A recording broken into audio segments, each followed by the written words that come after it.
You click this video because you want to know what character background to choose for your spell shot. Cool. I'm going to break that down in this video, but first let's understand the Spellshot class. So according to the game, spell shots are all about combining spells with guns. Able to equip 2 spells, their spell weaving ability increases spell damage and fire rate as they cast spells or reload, allowing them to seamlessly cycle between different methods of dealing damage. When enemies get too rowdy, their polymorph ability can take an enemy out of the fight by transforming them into a harmless skeet. So you might say, what is spell weaving? Spell weaving is casting a spell or reloading a weapon grants the spell shot a stack of spell weaving, increasing spell damage. Spell weaving stacks automatically decay after a few seconds. Casting a repeating spell has a chance to award additional spell weaving, which stacks with each repeating cast. So now that we understand that, let's jump into the character backgrounds. So here's choice number 1. We got the Raised by Elves background, which brings up your dexterity by 2, which is a 4% critical hit chance, but it brings down your constitution, which brings it negative 10% for max HP or ward. This background works well for spell shots, who get a large boost to their critical attack chances, and it compensates for the slight decrease to your total health.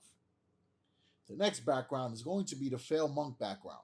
It brings up your Wisdom by 4, which gives you 8% status damage.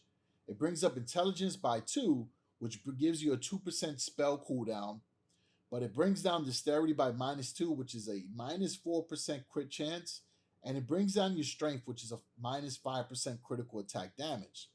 Now, initially, you might be saying, whoa, this brings down my Dexterity, right, which brings out crit chance, but you know what?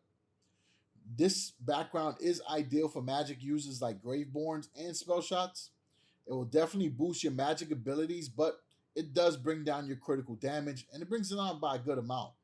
Since this boosts your cooldown, you could add your starting hero points into your intelligence, which will allow you to spam more spells in the early game.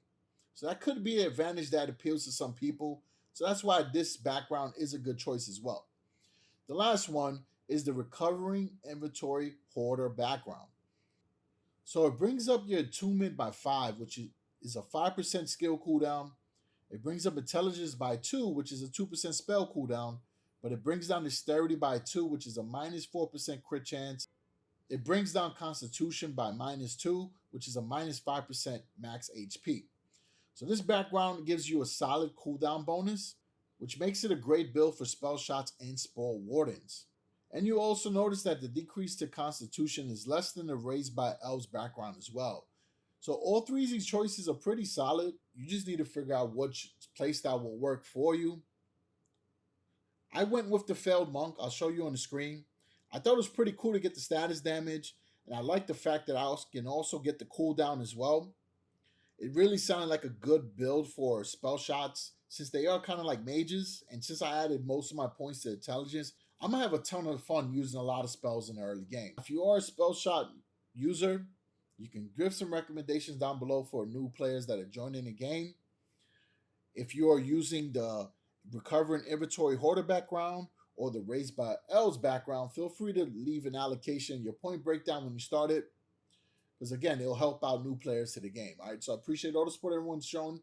Thanks for watching the video. I'll catch everyone in the next one. Peace out.